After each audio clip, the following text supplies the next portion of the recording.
Every owner who picks up the phone tells me the same thing. Send me more leads. So we pull the numbers, and 9 times out of 10, they don't have a lead problem.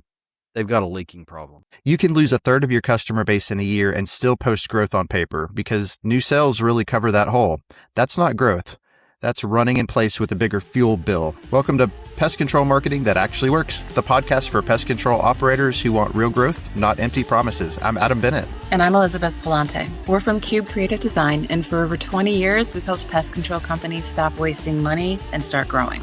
Today's episode, Customer Lifetime Value, Why Retention Beats Acquisition. Chad Treadway, our CMO, is here too. 3 key takeaways, and we're going to put them to you first as questions. First, do you know what a customer is worth over 5 years or only what one job pays? Second, what happens to your revenue when your annual retention goes up by 1 single point? Third, how much of your ad budget is buying back customers you already have? Let's start with that number Chad just threw out. Chad, you said a third. Where does that come from? Well, if you ask an owner what his annual retention number is and kind of watch what happens, oftentimes you'll get a shrug or a number he clearly just made up on the spot. So we try to do the math ourselves. Customer count around the 1st of January, December 31st, new customers added in between. That's it. Simple subtraction, and the number is almost always worse than what he guessed. Here's the part that gets me every time though. Revenue went up, nobody bothered checking. 20% more customers walked in the door, 25% walked out the back, and the bigger average ticket covered the gap on paper. Businesses look healthy from the dashboard, but you pop the hood and there's a leak nobody's found yet. So that's why I'd ask for the cancellation report before I ask for anything else. Not the lead report, but the cancellation report. Marketing people almost never ask for it, and it's the most honest document in the company. Let's do the actual lifetime value math because I think a lot of operators have heard the term and never really run it on their own book. It's 3 numbers: annual revenue per customer, average years retained, and gross margin on that work. Okay, so again, let's run the real numbers. Your standard quarterly plan, call it $125 a visit, 4 visits a year. That's $500. Customer sticks around for 4 years. That's $2,000 in revenue. Run 60% gross margin, and you've got $1,200 in your pocket off one customer. Now flip it around and look at what you're actually paying to land that customer. Your LSA ads or your local service ads, a lead aggregator, your marketing, it doesn't really matter. Close out every one of 3 leads pays $30, and your cost to acquire is $90. $90 against $1,200 in profit. That's a heck of a trade. Most owners see that number and stop right there, feeling pretty good about themselves. And that's exactly where it goes wrong, because the 4 years is doing all the work in that equation, and it's the number nobody checks. Drop that 4 to 2.5, and the whole picture changes. Same lead cost, same close rate, and now you're buying a much smaller asset. I really want to give this a name because I say it in almost every sales conversation, and it really just deserves a label: the retention point. It is the dollar value of 1 percentage point of annual retention. So say you have 1,000 customers. 1% is 10 customers.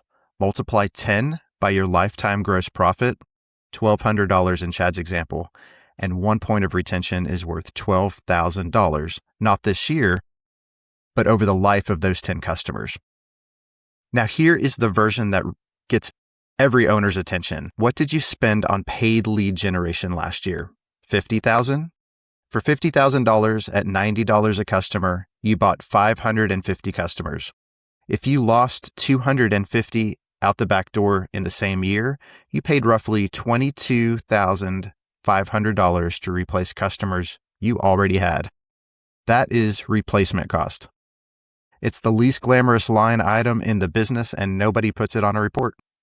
Mm-hmm. Yep, it never shows up as a loss on the books. It shows up as marketing spend, dressed up to look like an investment. That's the sleight of hand that really nobody catches. So I do want to point something out here, though, Adam, that something's a little bit funky with the math, though, because you're treating every lost customer as replaceable at $90, but some of them really aren't. The ones who leave angry go leave a review on the way out, and that costs you future customers you'll never even count. So churn is not just a subtraction problem. It compounds against you the same way good content actually compounds for you. Yeah, Elisabeth, that is fair. And it really makes the number worse, not better. That's fine by me. So So let's look at this a little bit closer.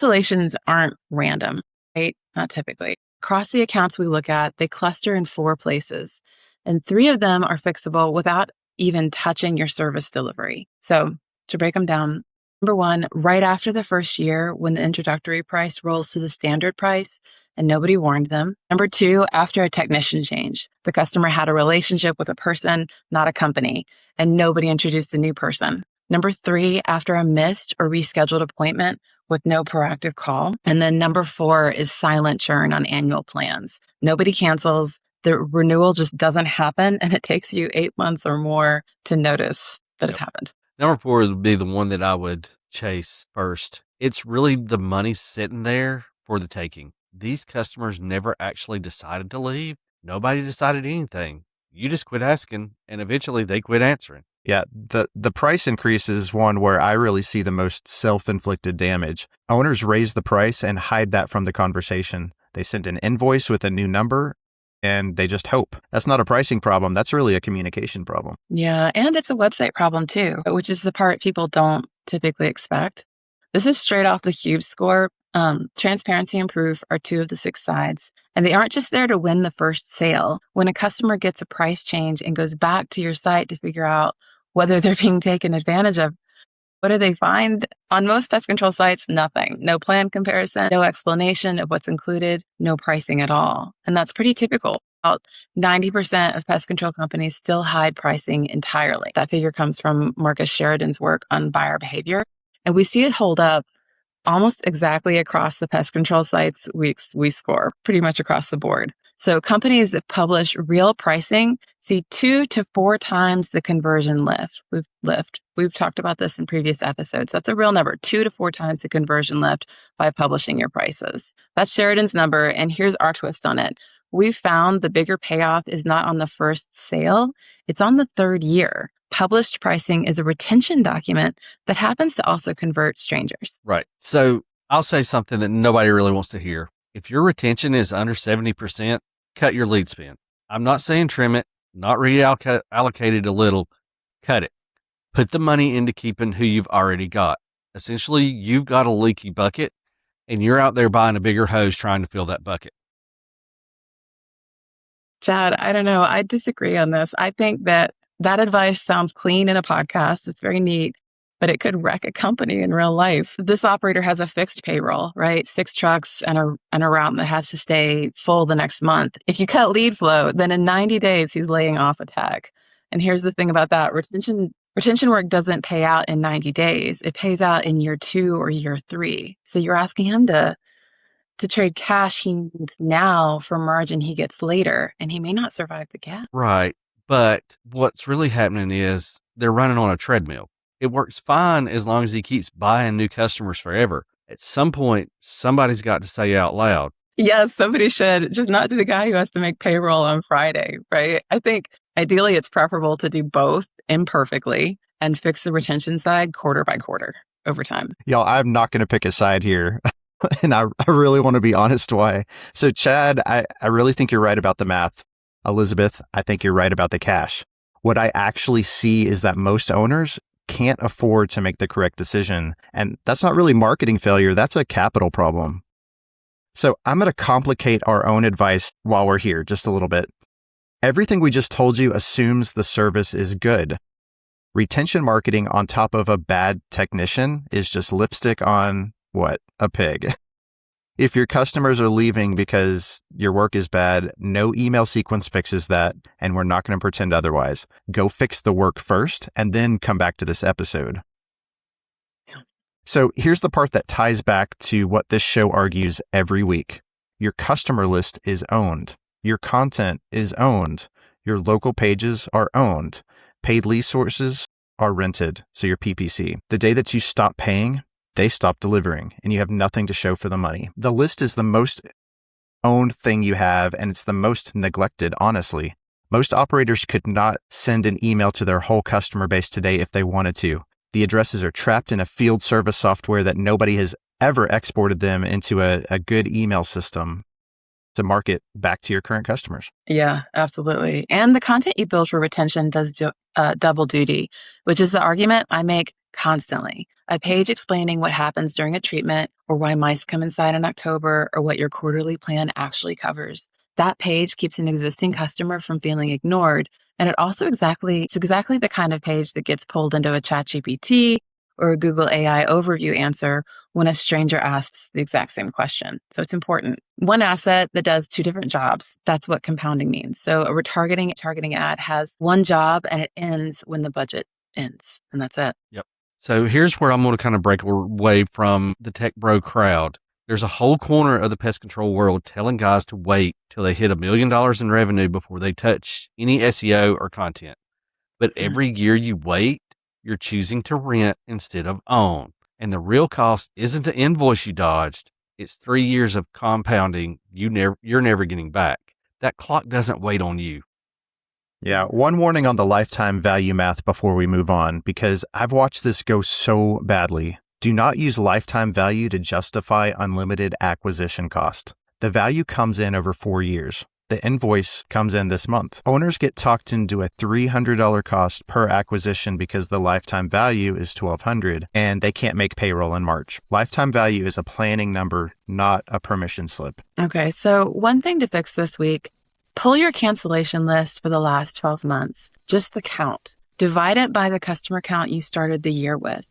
That's your churn rate, and most owners have never even seen it. Then take 1% of your customer count, multiply it by your lifetime gross profit per customer, and write that number on a sticky note. That is your retention point. Put it where you do your budget. The next time somebody pitches you a lead program, hold it up against that number. So, quick gut check before we go. Did we make the case on these three? All right, let's review. Number one, lifetime value, not job price, is what sets your marketing budget. Run the 3 numbers. Number 2, retention is the cheapest growth lever you own. 1 point of retention is real money, and you can name it now. Number 3, your customer list is an owned compounding asset. Treat it like your website, not like a filing cabinet. And if you want help implementing what we talked about today, visit marketingthatactuallyworks.ai to get your free pest control marketing audit. We'll show you exactly what's working and what's costing you money. And if you want to see how your site scores across the transparency and proof sides, those are the 2 sides that we talked about today. Get your Cube score at thecubescore.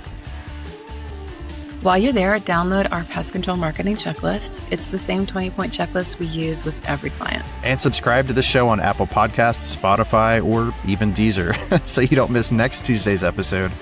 Fall marketing strategy, preparing for pest season. And if you got value today, leave us a 5-star review. It helps other pest control operators find the show. While you're there, let us know what you'd like to hear about next. Thanks for listening to Pest Control Marketing That Actually Works. We'll see you next Tuesday.